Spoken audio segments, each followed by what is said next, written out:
Hey, you guys. Got a celebrity here behind me. Look, it's Herbie. Yes, Herbie's a 1966 Volkswagen Beetle, not a 63 like he's supposed to be. I'm going to give you guys a little video filler. I haven't gotten a whole lot of videos up lately because the weather has just been terrible. My computer blew up, and, well, I've just been busy with things, and I needed a little time off, and I decided this is how I was going to handle it. But anyway, as a little filler video, we're going to show you Herbie's results getting him fixed, and then later this weekend I'll actually give you the video where I fixed him. The long video with all the nuts and bolts stuff. So anyways, like, comment, subscribe. Don't forget to pluck that dingle blade to get updates every time I upload a video. Check out duckshit.net for all my different social media links. And we'll be back in just a moment. Right after that intro.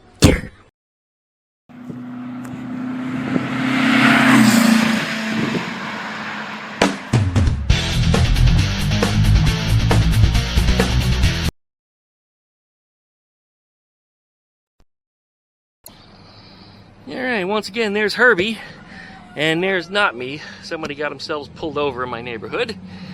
And of course, somebody else is going to block my view while I'm, this is just the way it works out. But anyway, I'm glad it's not me. Well, Herbie came here for a complete front-end swap. More than a swap, it was a complete beam rebuild.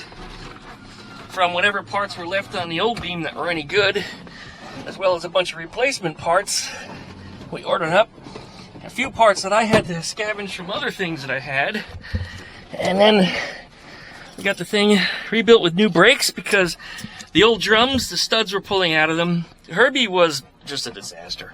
So we're going to take Herbie for his test drive. Now, I've been out around the block one time, and actually I was rather impressed at how everything turned out. But Herbie's a runner. I haven't started him up actually in about 2 days because it's been raining. So it took a little bit of flogging on the pedal, but just a little bit. But he runs quite well. Now, I haven't had to mess with the engine in this one, and I'm not going to, because that's not what the car came here for. But it's a little cold, running a little bit choppy. It says full tank of fuel. That is inaccurate. That gauge is actually not electric, by the way. It's cable driven, and cable just like a bicycle brake, if you will. So that's how that one actually works. So if it's showing full, something's goofy. Either the float is stuck, or the cable is stuck, or the needle is stuck. Something's stuck. But that wasn't part of my project to fix that. Anyway, we're going to give Herbie just a second to warm up, and then we're going to take Herbie out for a test drive. Alright, just waiting out Herbie to warm up so that way he runs nice and good down the street. And I think the cops are, like, watching me because they want to see if I'm avoiding them. So they're probably going to go around the block and they're going to keep an eye on me. I love how that stuff always works out. Anyways, like I said, giving them just a minute to warm up and then we'll be down the road. Alright, Herbo, let's put you in reverse. Nice and warmed up. And the cops are gone too. Like I said, they probably went around the block to watch me because that's what they do. These brakes feel great, by the way. Super progressive. Very nice. Very, very nice over the drums that were in here before. If you guys watch my channel for a while, you know I do not like drum brakes at all. I put discs on everything, 4-wheel discs. I don't mess around. That's the only right way to make one of these cars drive. Boy, Herbie's got guts. Lots of low-end torque. All right. Here comes a speed bump. Since now we are stock height suspension, that also felt good. Before it was very harsh because, well, when the car originally came here was lowered, I raised it, and their shock towers were broken. The first time they brought it to me, I welded them back on, and they broke again because the metal was just too thin and flimsy. So we had to replace the entire front axle beam just to get rid of that garbage. It also was a narrowed beam, 2 inches on each side, I would guess, and also was not what he wanted. There's nobody on the road. This is unusual for such a beautiful day. That's another thing, guys. Yesterday was our highest temperature that we've had this season so far. It was like 96 or something like that. Just hotter than hell. Then it rained last night, and the temperature last night fell down into, I would say high 60s, low 70s at best. Or at worst, I should say. And it's noon now, and it's still 80 degrees. That's just unheard of for this time of year here in Pensacola, Florida. Anyway, it looks like I got the alignment pretty good. I told him he's going to need to take it to a computer alignment shop to get it right. So it looks like it's off just by a hair to the right. There's the cop. But anyway, is he coming out behind me? No, he's not. Made me wonder if he really was watching me, because it did start to look like it. So anyways, yeah, I got the front end rebuilt on this thing. Brand new brakes. They were the deluxe empty disc brakes, not the regular cheap kit, but actually the expensive kit. Really, really nice setup. I was actually very impressed that I built it. And you'll see that on a video probably this Sunday, which will be in a couple days for you guys watching this. Again, I'm putting these videos up out of order, and the reason for that is because I just can't get the editing done. Editing is the thing that kills me nowadays. I just don't have time for that stuff, or I just don't want to do it. It puts me sitting at my desk in my office where it's hot, and yeah, it's air conditioned, but all my computers are in there. You know, my servers are in there, my desktop is in there, and I run 6 monitors. They all get hot. Everything gets hot. It's an uncomfortable room to be in. And nowadays, I don't work in an office environment anymore. I don't want to sit in, you know, with artificial lighting and all that other crap. I want to get outside and do stuff. I don't feel comfortable sitting there anymore like I do or did. So I'm just not interested in that as much anymore. It doesn't mean I'm dropping YouTube. No, nothing like that. It just means my videos, they might get out a little slower than before. Or maybe I'll get a hair in my ass and, you know, do a whole bunch of edits all at once. And sometimes my video edits take a couple days to do. I don't know how many hours it adds up to, but it takes some days. And the axle beam video on this, it's most of the way done, and that took, you know, greater than a day of me bouncing back and forth between other things, handling it. But yeah, editing is it sucks. I don't feel productive when I'm doing editing. It's obnoxious. And the better video quality that I try to shoot for means more editing. Means I have to go into my archives and pull out more old clips, and you know, archive stuff is hard to find sometimes. Sometimes I spend more time finding archives than I do actually formally cleaning up videos. These brakes are great, guys. I am really happy with these, and I'm pumping them to see if there's any difference, and there really isn't. So I don't think there's any air in them at all. I've thought about maybe bleeding them out one more time, but no, that progressiveness seems to be natural for these brakes. All right, we got cars coming. Gonna pull out here on the main road. Looks like they got a red light. Yay! That means I get to go.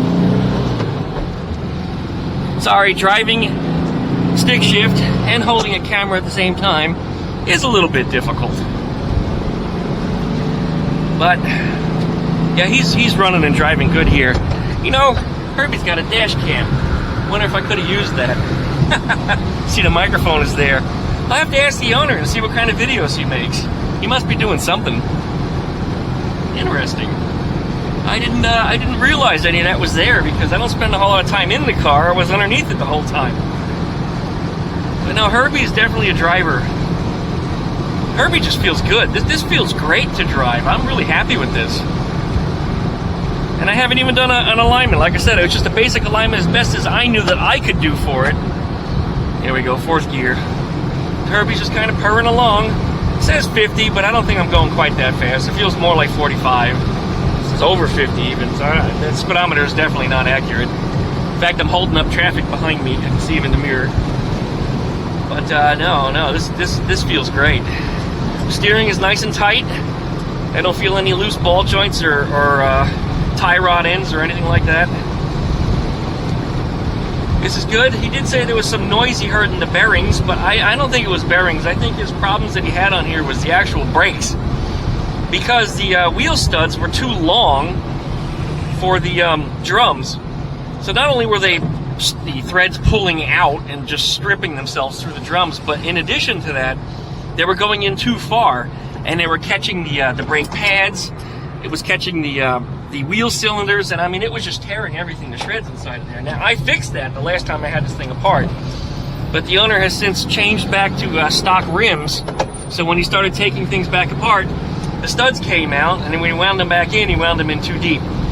But, you know, that's why I do the Volkswagen stuff, and why not everybody else does it, and why people come to me for the, you know, the experience.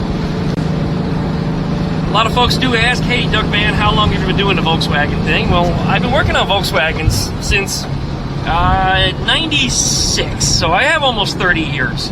Almost 30 years, and there was only a pause in between where I did leave the state and lived elsewhere for a little while, so I had to sell off what I had while I was following a job, so I guess it was about a year and a half that I didn't have a Volkswagen at all.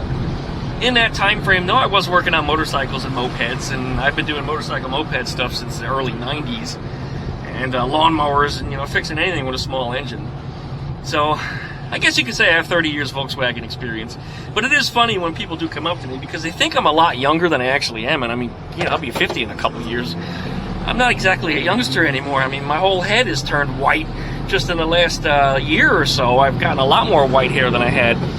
Although I've been white since I was about 19 years old. Well, I guess technically, if you want to get down to what I just said, I've been white since I was born. But I started getting white hairs around 18, 19 years old above my my right ear. So the gray hair is really not a new thing. It's just there's a lot more of it than there used to be. And it's become very obvious in my videos too. When I look at myself and look at my older videos from just a couple of years ago, I'm like, wow, where'd all my hair color go? I surely don't feel any different though. But anyway, I guess I haven't hit that point yet where I'm going to start feeling old. As long as you keep moving, at least that's my theory anyway, you keep moving, you won't feel old as quickly. So, those of you out there that are younger than me, don't stop moving and don't stop doing young people stuff. As soon as you stop doing young people stuff, you get old. That's my theory anyway, and I'm going to stick with it. I like the way this drives, I really do. I wish the seat went back a little further though. A little too close to the steering wheel for my taste. I mean, I'm not hitting it or anything, but I just want to be arm's length, and my elbows are bent quite a bit, so that's not where I want to be. Alright, we're going down this little gully over here. This is caused by a little stream that runs through here. Well, historically, now it's underneath the road, but it caused all the erosion. At the top of the hill on the right is where my computer shop used to be. Geez, I've been out of there now since 2015, late 2015, 10 years. Yeah, we were out of there, I think, before or at the time of the election. The first Trump election. How about that? My sign is still up, even. Got out of there for 10 years and the sign is still up. I'm waiting for this dolt in front of me to fucking turn. Go already!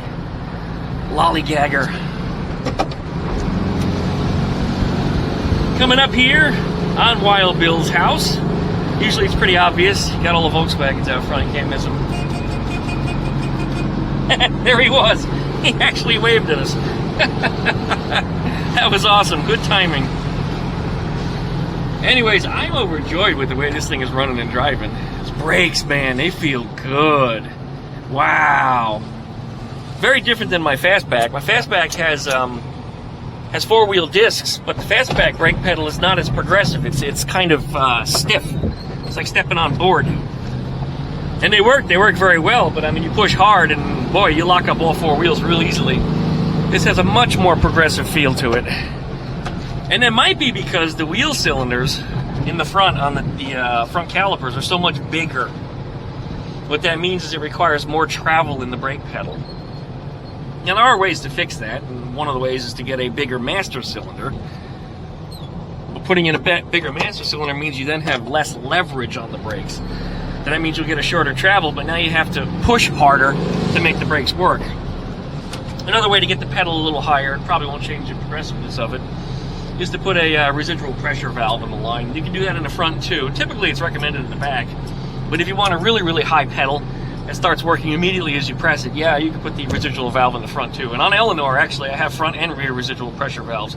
But you might remember on EEE also, we're running the big Porsche 944 turbo brakes. So things are a bit different on that car. That way, ew, a Nissan Puke. God, a white one just like what I had for work. What a piece of shit. It was one of the worst cars I had ever driven in my life. Is this guy committed to turning? Yes. Yeah, I was not impressed with that Juke. It had, what, 40-something thousand miles on it and the engine blew. And then the company I work for was blaming me for not changing the oil, and I was like, well, it's really not my responsibility to change the oil. They're like, well, you're supposed to take it to the shop. So I reminded them, how many times did I take it to the shop that you guys decided that we need you to run this service call, take it off the lift? I'm like, it's an oil change. It's going to take 10, 15 more minutes. Take it off the lift now. We want you to go now. So I tell the oil change guy, who hasn't even pulled the plug out of it yet, just take it off the lift. And he's like, but I'm letting the oil out. I'm like, just take it off the lift. This is what the company told me to do. I said, charge me for the time. Let them pay for wasting your time. And let me go on my way, because that's what they want.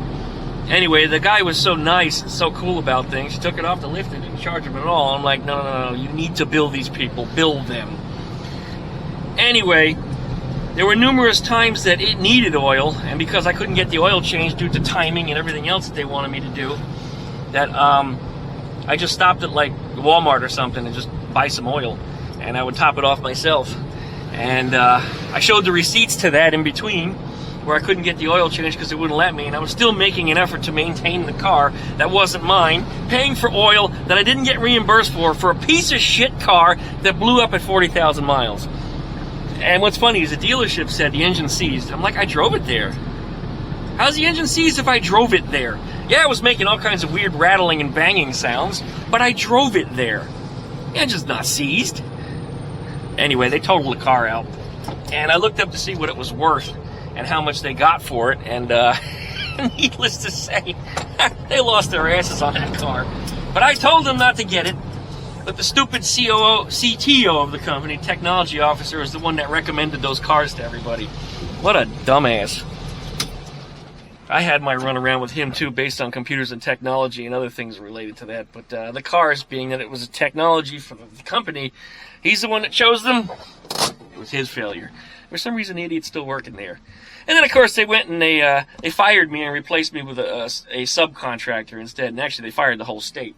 But I need to make a whole video about that whole ordeal. I was the only one in the state that actually got a severance when they fired everybody, which was fascinating.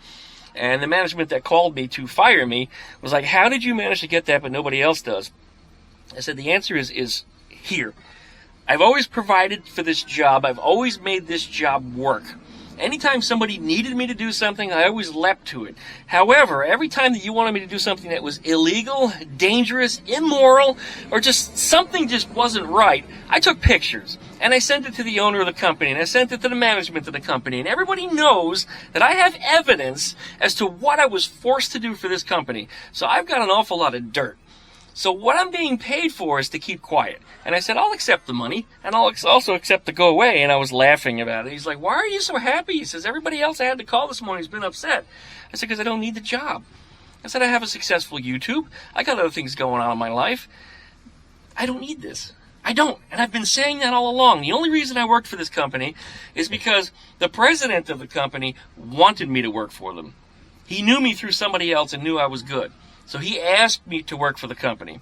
But anyway, he died, unfortunately. He passed. And there was another manager in the company that also liked me. It was promising me all kinds of, advancement and everything else. And guess what? Also died. It was wild. Just wild what happened with that company in such a short amount of time. But anyway, I digress. This video is supposed to be about Herbie. Herbie? See the stripes? So, like, comment, and subscribe. Don't forget to plug that thing. Let's get updates every time I upload a video. Check out Doug Shit Down there for all my social media links. And make sure that you're watching this weekend, because you're going to see where I tear Herbie down. So, watch for it, guys. Thanks again, and we'll see you next time.